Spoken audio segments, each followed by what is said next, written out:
चले आओ, चले आओ। एक साया बहुत ही प्यार भरी आवाज़ से बुला रही थी।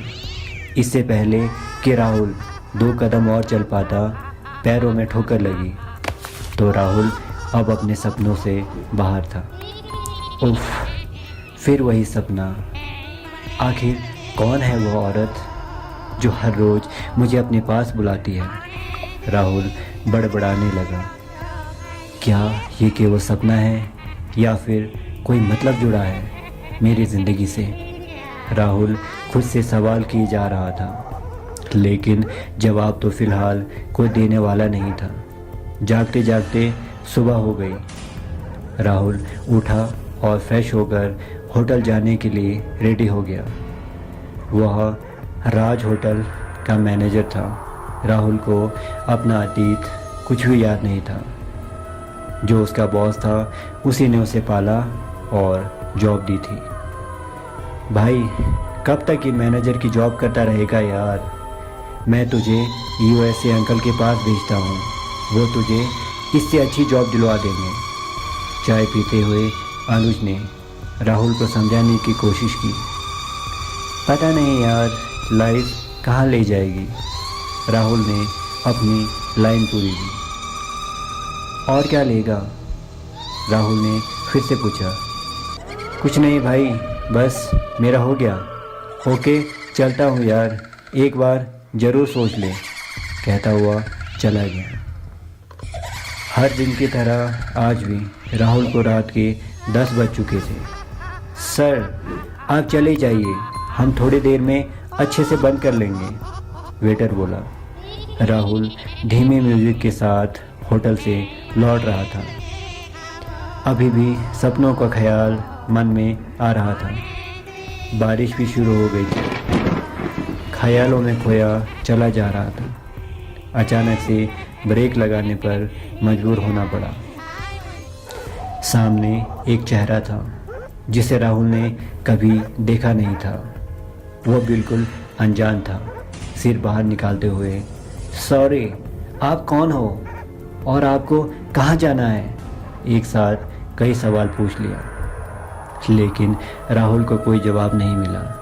थोड़ी देर बाद राहुल ने जो देखा वह उसके सवाल का जवाब बिल्कुल भी नहीं था। वह चेहरा धीरे धीरे सड़क से बाहर जंगल की तरफ जाकर कहीं गायब हो गया। कौन हो सकती है? खुद से सवाल पूछते हुए बाहर निकला। इससे पहले कि पीछे पीछे जा पाता, अब उसके आंखों के सामने अंधेरे के सिवा कुछ भी नहीं था। इतनी देर रात राहुल की जगह कोई और होता तो डरकर शायद वहीं बेहोश हो चुका होता, और राहुल बिल्कुल भी डरा नहीं।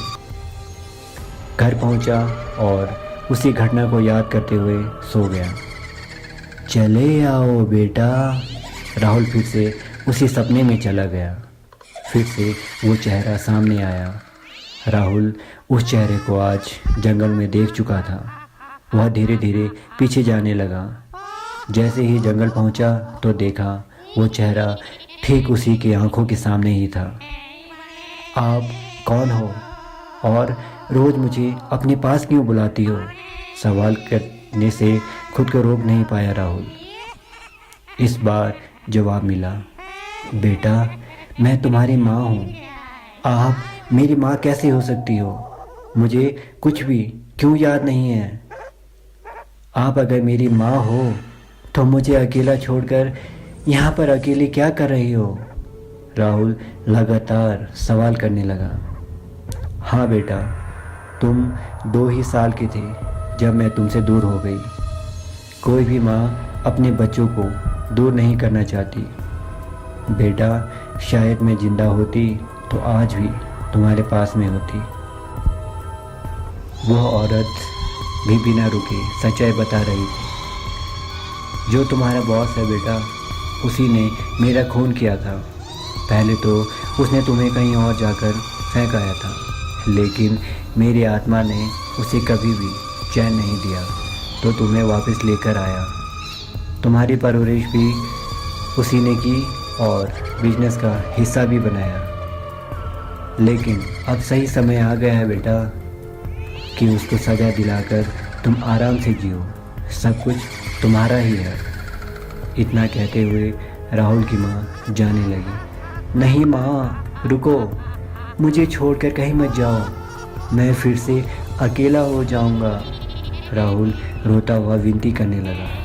नहीं बेटा, हमारा साथ तो बहुत पहले ही छूट गया था, मेरा मकसद पूरा हो गया है, अब मैं आज़ाद होना चाहती हूँ बेटा। इतना कहकर वह कहीं गुम हो गई। राहुल को लगा कि वो फिर से कोई सपना ही देख रहा है, लेकिन इस बार कोई सपना नहीं था। सुबह हो चली थी और राहुल जंगल में ही था। अब उसे यकीन हो गया था कि वो उसी की माँ थी। राहुल ने देरी किए बिना पुलिस की मदद ली। बॉस की इंक्वायरी हुई। कुछ ही दिनों में सच और झूठ सामने आ गया और बॉस ने अपना जुर्म कबूल कर लिया। शायद अब उसकी बची हुई ज़िंदगी जेल के सलाखों के पीछे लिखी हुई थी। राहुल के मन से भी अब अनाथ होने का ख्याल ख़त्म हो गया। तो दोस्तों, आपको कहानी कैसी लगी अपनी राय ज़रूर दें। अगर आप चाहते हो कि इस कहानी का दूसरा भाग भी लिखूं तो कमेंट ज़रूर करें। दूसरे भाग में राहुल की माँ की कहानी लेकर आऊँगा। और अपना प्यार बनाए रखें, अपना ख्याल रखें। मिलते हैं अगली कहानी।